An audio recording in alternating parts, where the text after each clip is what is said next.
Alors, certains continueront à dire que tous ces classements, toutes ces catégories n'ont pas de sens, que les catégories socio-professionnelles n'ont pas de sens, que les catégories nationales n'ont pas de sens, que les catégories religieuses n'ont pas de sens, etc., etc.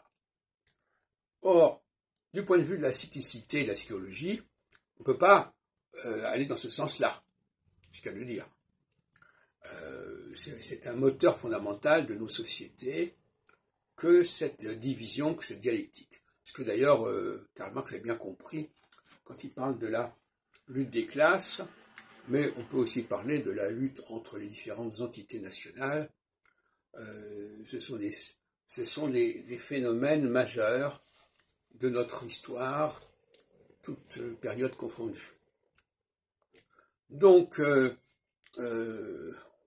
la question est la question est-ce que c'est fondé scientifiquement?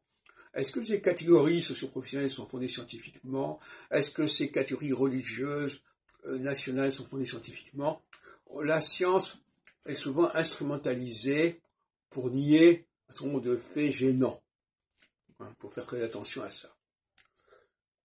Moi, il me semble que de toute façon, le problème se situe un peu différemment, à savoir qu'effectivement, nous sommes programmés, en quelque sorte, pour générer ces dualités, pour générer ces dialectiques.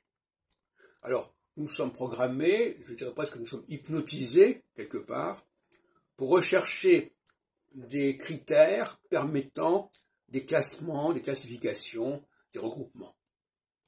Alors que ces regroupements aient une valeur objective, scientifique ou pas, le fait est qu'il y a un tropisme qui va dans ce sens et que ça correspond à une catégorie qui est tout à fait fonctionnelle et opérationnelle, ce qui permet d'éviter le débat sur qu'est-ce que c'est que telle et telle catégorie, qu'est-ce que c'est que telle et telle religion, qu'est-ce que c'est que tel et tel peuple.